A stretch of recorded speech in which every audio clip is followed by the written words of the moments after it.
할렐루야. 한 주 동안 하나님의 은혜로 잘 지내셨죠? 여러분들의 가정에 늘 주님의 은혜가 풍성하게 흘러 넘치시기를 주님의 이름으로 축원합니다. 다 같이 기도하겠습니다. 하나님 아버지 감사합니다. 오늘도 주님을 사모하는 마음으로, 하나님 아버지를 사모하는 마음으로 예배의 자리로 나왔습니다.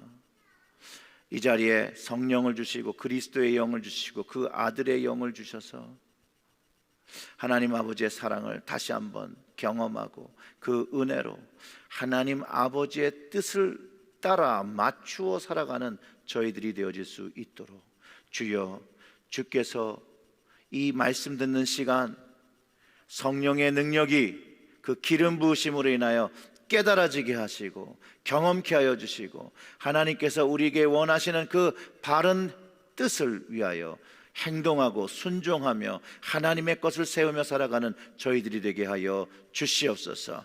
이 모든 말씀 우리 구주 예수님의 이름으로 기도드렸습니다. 아멘. 오늘 말씀은요, 영과 진리로 드리는 예배입니다. 지난주에 참된 예배에 대해서 말씀을 나누었습니다. 참된 예배는 내가 선택하여 드리는 것이 아니라 하나님께 마땅히 드려야 할 구원받은 자들의 의무라는 것을 확인했습니다.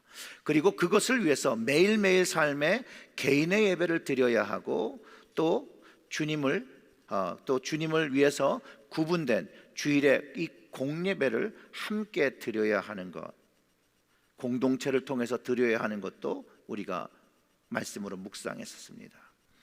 그리고 우리의 이 예배는요, 우리의 삶이 전부가 되어야 되고 전부를 드려야 된다고 우리가 들었죠. 그 이유가 예수 그리스도께서 우리에게 그의 전부를 주셨기 때문에 우리도 우리의 전부를 드려 하나님께 나아가야 된다고 말씀을 드렸었고요. 그리고 이 모든 예배의 의무와 우리의 전부를 드릴 수 있는 참된 예배를 드리기 위해서는 하나님이 나의 주인인 것을 온전히 인정할 때에 우리의 예배와 삶 속에서 우리가 하나님께 거듭난 예배, 영적으로 진실된 그 참된 예배를 하나님께 드리게 될 수 있다라고 말씀을 나눴습니다. 예수전도란 예배 인도자 중에요, 탐 크라우터라는 분이 계시는데 이분은 예배에 대해서 이렇게 얘기합니다. 주일을 제외한 6일의 삶이 예배의 삶으로 이어지지 않는다면 예배당에 모여서 공동체로 드리는 의미가 상실되고 그 6일을 하나님께서 원하시는 방법과 반대로 살다가 주일 아침에 교회에 와서 하나님을 깊게 예배하기가 어렵더라고 이야기를 합니다. 그렇기 때문에 이 주일의 예배의 경험은 평일에 주님께 드리는 예배의 소산이 되어야 한다라고 하는데 이 소산이 바로 열매를 가지고 나아오는 것이죠. 하나님의 뜻을 우리의 삶 속에서 실천하고 그 뜻이 열매 맺은 것들을 가지고 나오는 이 공예배, 이것을 가지고 하나님을 또 예배해야 된다고 우리가 말씀을 나눴습니다. 제가 이번 주에 한국에 계신 그 이정훈 교수님이 이재철 목사님의 그 종교개혁주의를 맞이해서 그 잘잘법에서 말씀하신 내용에 대해서 동의할 수 없는 예배에 대한 본인의 생각을 담은 영상을 보면서 제가 많은 생각을 하고 깜짝 놀라는 그런 말들을 좀 들었습니다. 그분 말씀 중에 목사님들이 영과 진리로 드리는 예배가 무엇인지를 가르치지 않고 또 이재철 목사님께서 온라인 예배가 제2의 종교 개혁이라고 말씀하신 내용에 동의하지 못하고 오히려 온라인에 면제권을 준 것 같다라고 말합니다.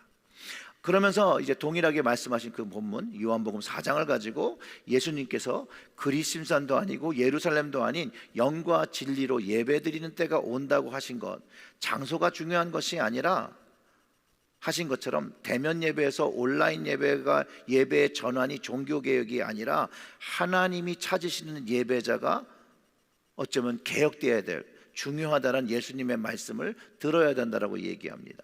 그러면서 이 예수님의 말씀이 이재철 목사님을 통해서 많은 사람들에게 오해를 부를 수 있고 잘못 이해할 수 있다라고 말합니다. 이 이정훈 교수님도 이 시대의 교회 개혁과 영적인 개혁이 일어나야 된다고 동의를 하죠.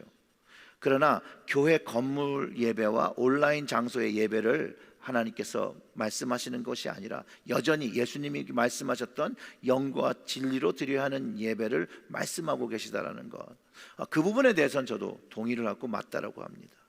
현재 우리가 만약에 현장 예배에서 온라인 예배사에서 무엇이 옳은가, 또 미래 대안이 무엇인가 말하는 것은 수가 여인이 질문하고 그리스도산과 예루살렘에서 어디서 예배드리는 것이 옳은가라고 질문하는 것과 같은 맥락이라고 저는 이해합니다. 그런데 예수님께서 그 여인에게 하시려는 말씀은 장소가 아닌 좀 더 다른 이유를 설명하고 계시다는 거예요. 오늘 본문의 말씀이 우리 삶에 적용되기 위해서 현장에서 드리는 예배가 건물이 우상처럼 되었기 때문에 마치 온라인 예배가 제2의 종교개혁이라고 보는 것은 본문을 통해서 예수님께서 말씀하신 의도와 맞지 않습니다. 그런데 제가 2주 전에 이주철 목사님의 이야기를 하며 제 설교에서 나눴던 이유는요, 이런 포인트였어요.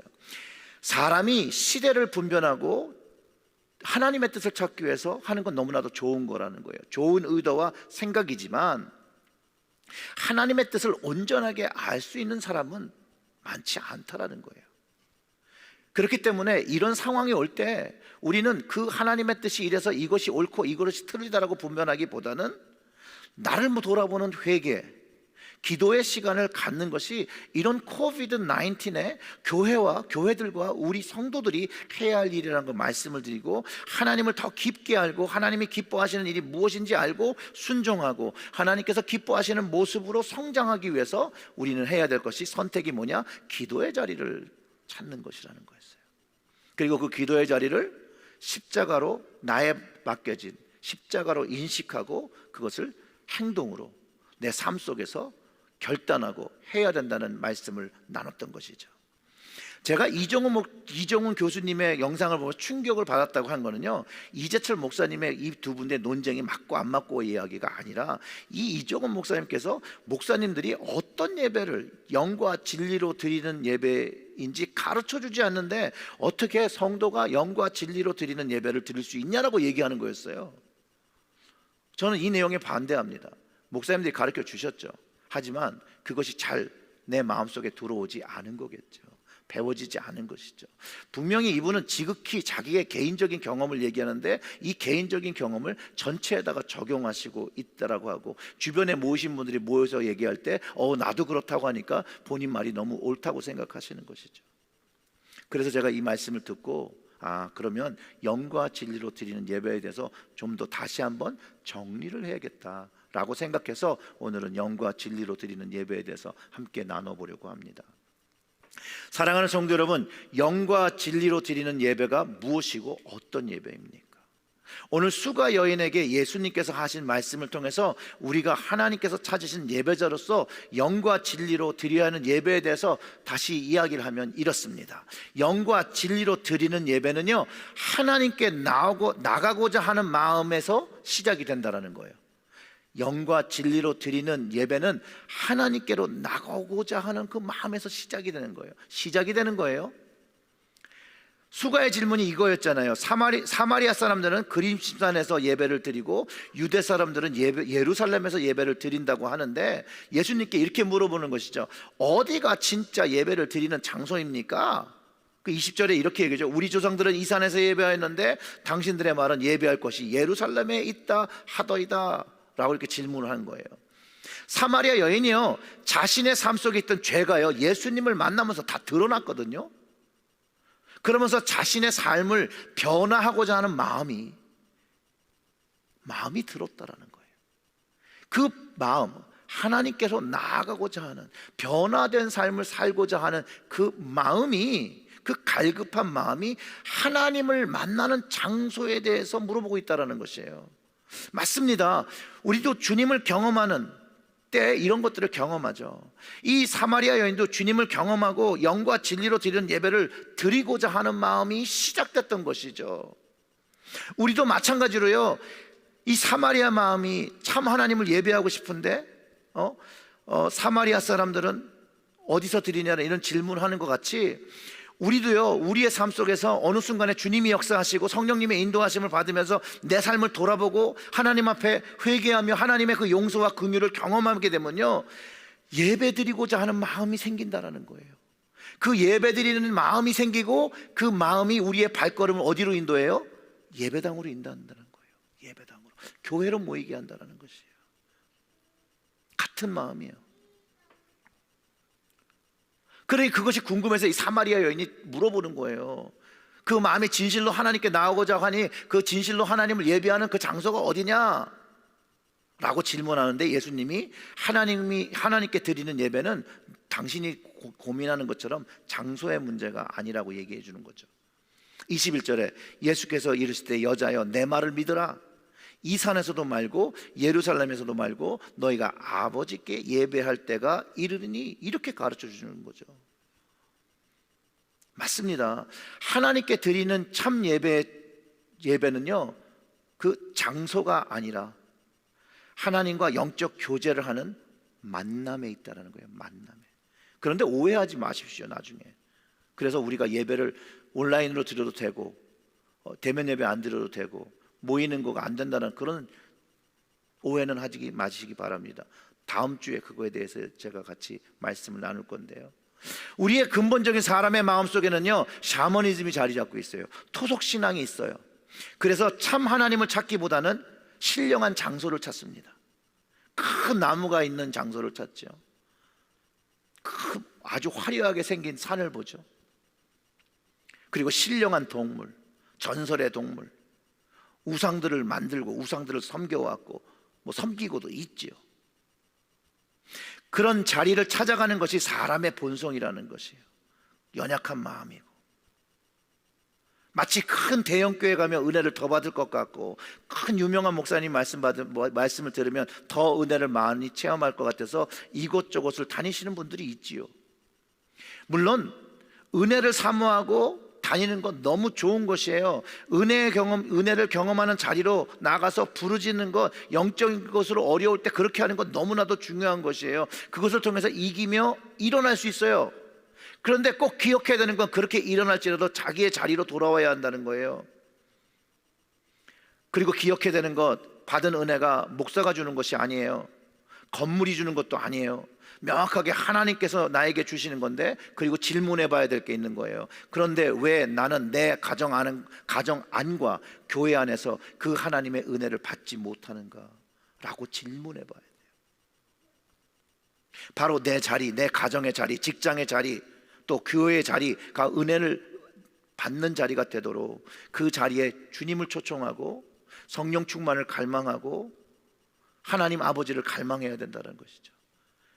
내 자리에서, 내 삶의 자리에서 받지 아니하고 못 받으면 그것을 위해서 자꾸 떠돌아다녀야 한다는 거예요. 내가 이런 이유는 왜 그러냐면 내가 생각하는 방법으로 하나님을 만나려고 하는 시도이기 때문에 그렇다라는 것이에요. 이런 마음을 가졌기 때문에 사마리아 여인의 질문도 예루살렘인지 그리심산인지를 물어본 거라는 거예요. 근데 성경은요, 하나님의 방법으로 만날 때에 진정한 은혜와 축복을 내 삶의 자리에서 경험하는 것, 하나님을 만나는 것이라고 가르쳐주고 있어요. 이 그림신산에 세워진 성전은 이런 이야기예요. 수르바벨과 이제 바벨론 포로에서 돌아와서 성전을 재건하려고 할 때 이 사마리아의 사람들을 초청을 합니다. 그리고 이것이 하나님께서 원하시는 뜻이라고 이야기를 하죠. 그런데 이 사마리아의 사람들은요, 이거를 거절해요. 그리고 자신들의 동네에 돌아와서 그 그리심산에 성전을 짓는 거예요. 그것이 축복의 산이라고 믿었기 때문에 그래요. 하나님께서 예루살렘에 되어진 그 성전에서 하나님의 축복을 주고 하나님과의 관계를 맺는다고 분명히 말씀하셨는데, 이 사마리아 사람들은 그리심산에다가 성전을 졌다라는 거예요. 그런데 그 근본적인 이유가 뭐냐면요, 이 사마리아인들 믿음 속에 그리심산은 늘 축복산이라고 믿어왔다라는 것이 있었다라는 거예요. 너무 웃긴 건요, 이 하스모니안 왕조에서 이 그리심산의 성전이 파괴돼요. 그런데도 그들은 여전히 그곳에 가서 기도 처소로 사용했다라는 거예요. 그곳에서 축복을 구했고요, 거기서 하나님을 구하고 응답을 구했어요. 그런데 이들은 예배의 본질을 몰랐다라는 것이죠. 본질을 모르고 예배하고 구했다라는 거예요. 그 사마리아 여인이 그것을 경험했기 때문에 그 질문 속에 그리스도산에서 드려야 돼요? 예루살렘에서 드려야 돼요? 분명히 마음은 이제 마음이 열려서 하나님께 나아가고 싶은데 장소가 너무 궁금한 거예요. 예전에 어떤 교회가 있었는데요, 그 교인들이 늘 교회를 들어오면 한 구석에 있는 코너에 가서 이렇게 손을 이렇게 모으고 이렇게 인사를 하고, 모든 사람들이 그렇게 들어갔다는 거예요. 나중에 어떤 분이 왜 그렇게 하느냐, 아무도 모르더라는 거예요. 내 엄마도 그렇게 하셨고 엄마의 엄마도 그렇게 하셨고 부모님들이 그렇게 하셨다는 거예요. 그런데 이제 교회 공사가 시작돼서 그 벽을 이렇게 뜯었어야 됐어요. 벽을 뜯고 나니까 거기에 성모 마리아의 그 그림이 벽에 그려져 있었던 거예요. 이전에는 개신교가 아니라 천주교 캐톨릭 철치가 있었고, 거기에 벽에 성모 마리아 사진이 있었고, 사람들은 들어와서 예배 들어와서 성모 마리아 사진 앞에 고개를 숙이고 예배당으로 들어갔던 것인데, 거기가 덧칠이 되어지고 프로테스탄트 철치가 되면서 거기 벽에다가 그 그림을 가리고 벽을 다시 세웠는데도 불구하고 사람들의 습성은 거기에다 여전히 고개를 숙이고 거기를 바라보고 있었다라는 것이죠. 사마리아 사람들이 그림신산에 성전이 무너진데도 계속해서 거기다 기도하는 것, 그 건물에 대해서, 그 장소에 대해서 갖고 있는 마음과 이것은 동일한 것이에요. 그런 사마리아 여인 질문에 예수님께서 이렇게 말씀하시는 거예요. 너희는 알지 못하는 것을 예배하고, 알지 못하고 예배했다는 거예요. 우리는 아는 것을 예배하노니 이는 구원이 유대인에게서 남이라. 아멘. 유대인은 아는 것을 예배하나 사마리아인들은 알지 못하는 것을 예배하고 있다라고 말씀하셨어요. 유대인이 참된 영으로 진리로 드리는 예배를 드리고 있다라고 말씀하지 않으셨어요? 꼭 기억하셔야 돼요. 사마리아 사람들은 하나님을 알지 못한다라고 일단 여기서 정확하게 말씀해 주시는 거예요. 자, 그러면 이렇게 정리할 수 있습니다. 영과 진리로 드리는 예배는 그 대상을 알고 예배하는 것이에요. 그 대상, 예배를 받으시는 대상을 알고 예배한다는 거예요. 주님 분명히 유대인들은 아는 것을 예배한다고 말씀하시고, 구원하신 하나님과 메시아와 구원자를 보내시는 그 하나님을 예배하라고 가르쳐 주셨다는 거예요. 그러면서 사마리아 여인에게도 주님의 말을 믿으라고 하셨어요. 이산도 아니고 예루살렘도 아니고 너희가 아버지께 예배할 때가 이르니라. 자, 보세요. 예배하는 대상이 누구냐면요, 아버지예요. 하나님이 아버지가 되시는 때에 예배하는 시간이 온다라는 거예요. 즉 지금은 아닌데 곧 그 미래의 시간에 그런 때가 온다라고 가르쳐 주시는 것이에요. 새로운 예배의 시대가 온다라는 것이죠. 장소에 구애받지 않고 예배의 대상을 확실히 알고 예배하게 된다라고 가르쳐 주고 있어요. 자, 이 사마리아 여인이요, 여호와 하나님이 자신의 아버지인 것을 알지 못했다라는 거예요. 사마리아인도 알지 못했다는 거예요. 전능하신 하나님께서 나의 아버지 될 수 있고 자녀관계가 될 수 있다는 걸 알지 못했기 때문에 자신들이 생각하는 우상과 다를 바 없는 신을 만들고, 결과적으로 자신들이 생각하는 축복의 산에 세상상의 신, 자기들이 생각하고 있는 알지도 못하는 그 신을 만들어서 예배한 것이라는 거예요. 그러면서 예수님께서 하나님과 그 여인의 관계가 무엇인지를 가르쳐 주신 거예요. 23절의 말씀을 읽어보면 그래요. 아버지께 예배하는 때, 아버지께 참되게 예배하는 자들은 영과 진리로 예배할 때가 오나니 곧 이때라. 아버지께서 자기에게 이렇게 예배하는 자들을 찾으시니라. 아멘. 하나님을 아버지로 알고 아버지가 되어서 예배하는 사람들이 영과 진리로 예배한다는 것이죠. 자, 그러니 우리의 예배의 대상이 명확하잖아요. 누구죠? 아버지라는 거예요. 하나님께서 우리에게 어떻게 아버지가 되신다고 성경이 가르쳐 주고 있습니까?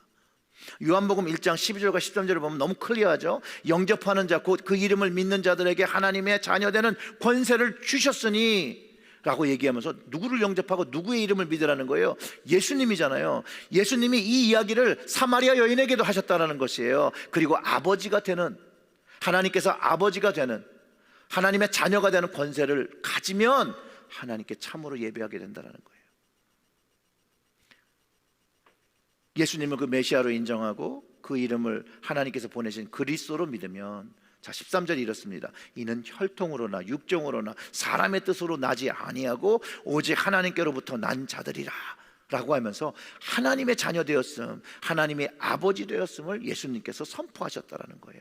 사랑하는 성도 여러분, 우리는 예수 그리스도를 나의 구주로 구원자 되심을 믿고 선포하십니까?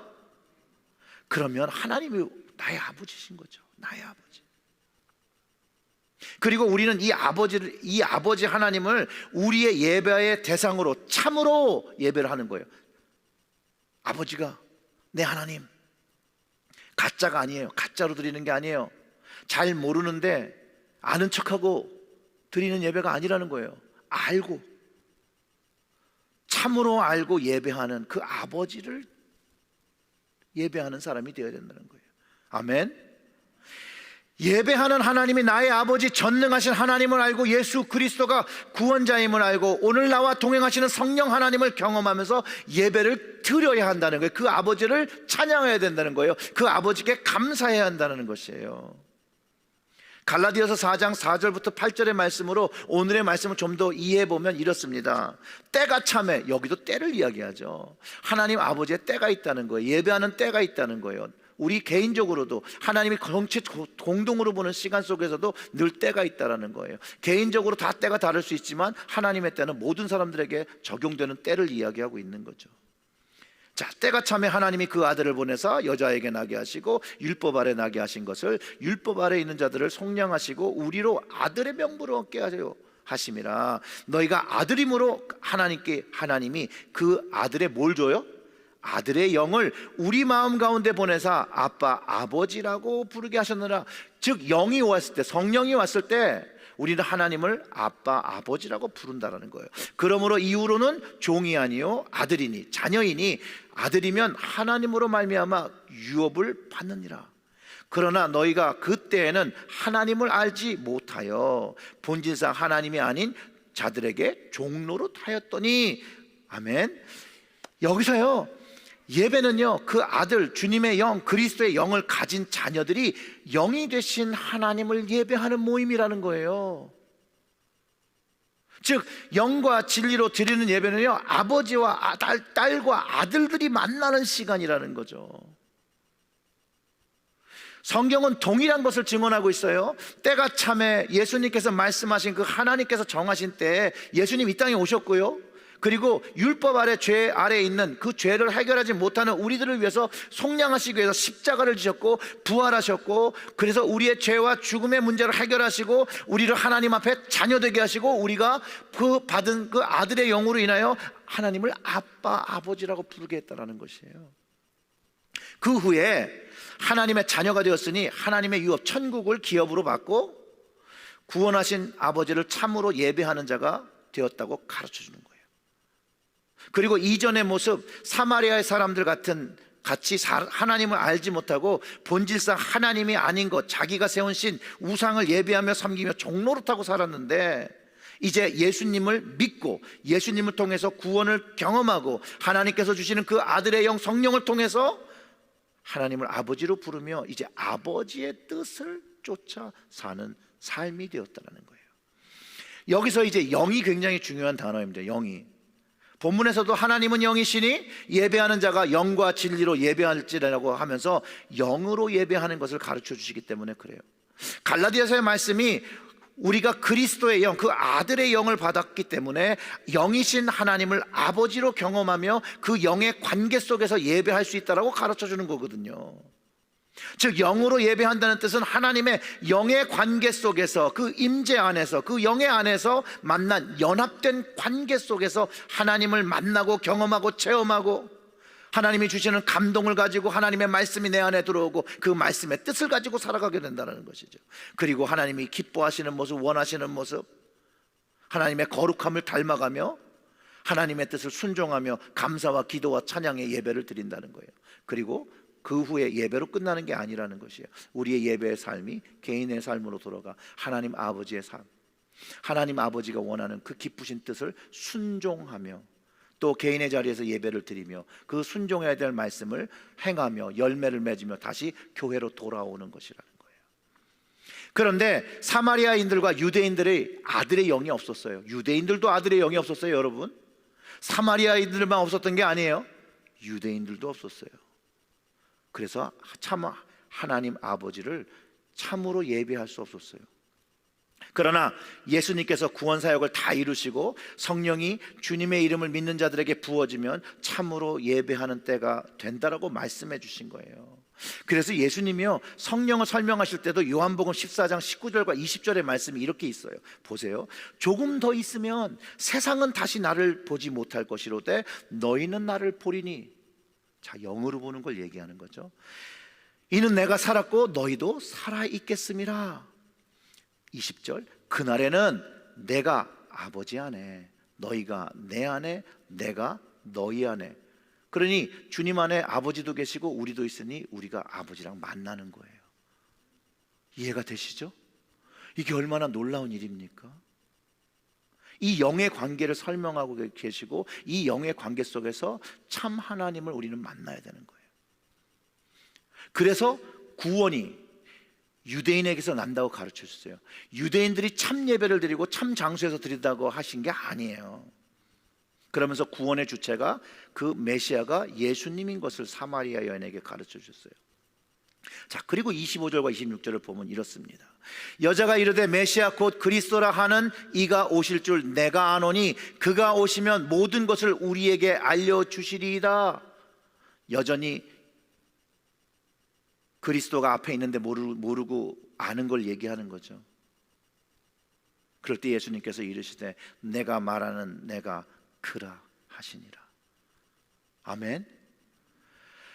주님은요, 이 여인에게 말씀하신 그 아버지를 예배하는 때 그 오순절에 성령님이 강림하시고 하나님 아버지를 참으로 알고 예배하는 성령 시대, 교회 시대가 시작됐고 영과 진리로 드리는 예배 시대에 누가 살고 있는 거예요? 우리가 살고 있다라는 것이에요. 그러니 우리는 이 예배 안에서 하나님을 만나야죠.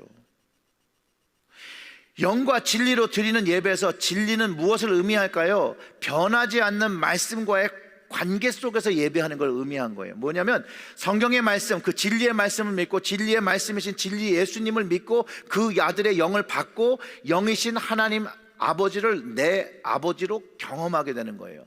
여기에 나왔던 말씀들은 문자의 말씀이지만 이 문자의 말씀이 내 인생 속에 경험된다는 것이죠. 아들의 영을 경험하고 그 아들의 영 안에 있는 아버지를 경험하는 그 영이신 하나님 아버지를 내가 만나는 거예요. 진리의 관계 속에서 그 예배 속에서 하나님 아버지를 만나고 주님을 만나고 성령님을 다 만나는 거예요.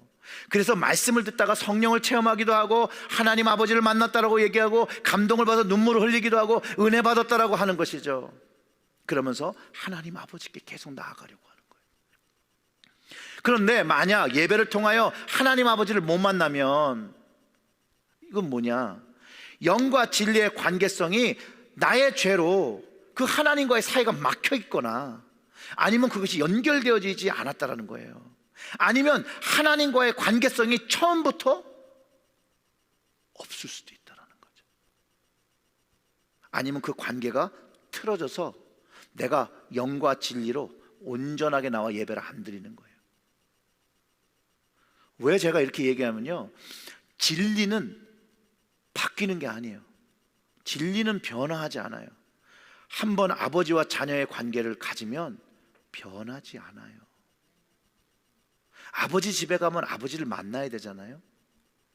그렇듯이 예배에 영과 진리로 예배하면 그 예배 시간에 영이신 아버지를 만난다는 거예요.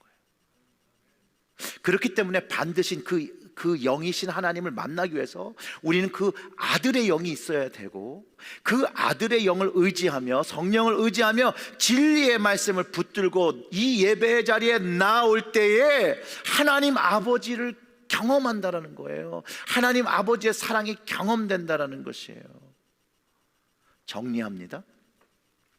참으로 하나님 아버지를 영과 진리로 예배드린다고 하면요, 영의 관계 속에서 하나님 아버지를 만나고 아버지의 사랑과 은혜를 경험하고 진리이신 예수 그리스도의 끊임없는 용서와 위로를 경험하면서 성경의 말씀, 변하지 않는 진리의 약속을 믿고 순종하며 그 말씀과 영의 능력이 깊어지는 것이에요. 그러면서 그 예배 시간에 주님 나라를 꿈꾸게 된다는 거예요. 이 주님 나라를 꿈꾼다는 건 뭐냐면, 영으로 만나는 아버지 그 마음이 커져서 정말로 하나님 아버지가 보고 싶어요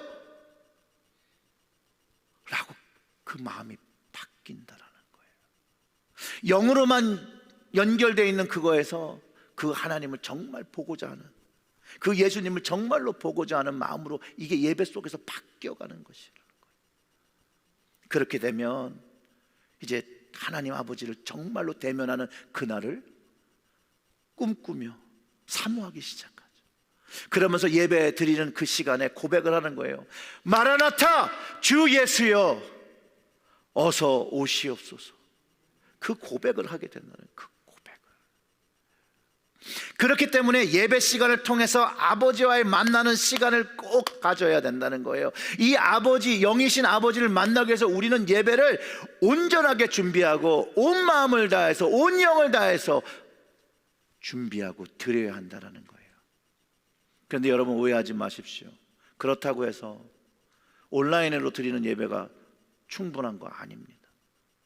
그 마음을 가지고 코로나19이 끝나면 교회로 돌아와야죠. 돌아와야 되는 목적이 또 성경에 담겨 있습니다.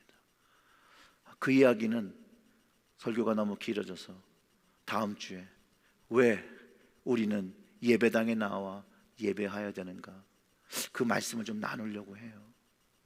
근데 그 이유도 하나님이 아버지이기 때문이에요. 아버지의 뜻을 가지고 모여서 해야 될 것이 있기 때문에 여기 나와야 되거든요.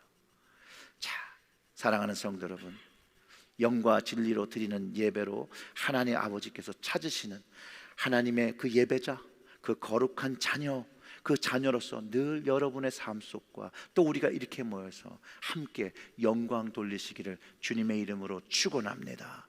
우리 다 같이 좀 합심해서 기도할게요.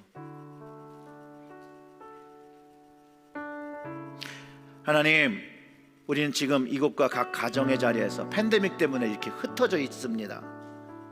그러나 저희의 마음은 우리가 다시 모여서 하나님의 전회와 예배하며 기도할 그때까지 떨어져 있지만, 지금 하나님 아버지께 참으로 영과 진리로 예배 드리길 원합니다.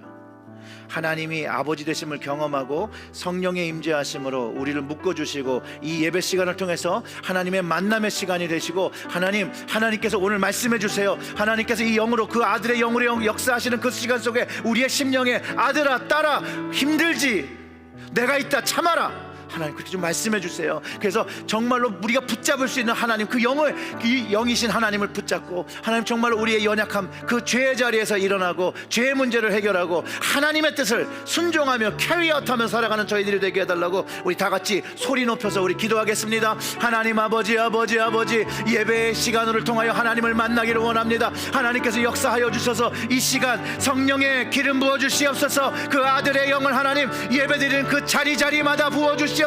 그 자리마다 부어주셔서 하나님이 아버지이신 것을 고백하게 하여 주시옵소서. 아빠, 아버지를 고백하며 하나님께 우리의 삶의 문제, 나의 죄의 문제, 그 모든 것들을 하나님께 드리고 하나님께 해결되고 내 삶의 주인인 것을 인정하며 하나님께 모든 것을 맡기는 그 참된 예배를 드리는 시간이 되어줄 수 있도록 하나님이 역사하여 주시기를 간절히 소원합니다. 하나님, 우리는 너무나도 연약합니다. 하나님, 우리의 눈은 연약하고 우리의 생각은 연약하고 하나님의 뜻을 깨닫지 못하오니 오직 성령께서, 아버지께서 우리가 그 주님을 믿음으로 인하여 그 이름을 믿음으로 우리의 마음에 그 아들의 영을 주셔서 깨닫게 하여 주시옵소서. 그 영의 기름 부으심이 임할 때 그 모든 것을 깨닫고 안다고 하셨사오니 하나님 그 영을 부어주시옵소서. 영을 부어주시옵소서. 거룩한 영을 부어주셔서 우리의 심령이 아버지만을 사랑하고 아버지의 사랑을 경험하는 하나님 놀라운 축복의 예배의 시간, 영과 진리로 드리는 예배의 시간이 되어서 우리의 가정이 회복되어지고 우리의 교회가 회복되어지고 하나님께서 원하시는 영혼구원 사역에 하나님 우리의 교회가,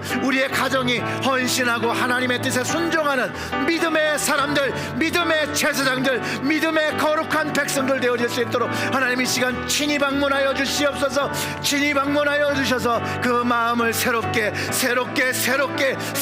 만지시고, 하나님 예수님이 그 수가의 여인을 만나며 그 마음을 바꾸셨던 것처럼 우리의 마음을 바꾸고 우리의 삶을 바꿔 주시옵소서.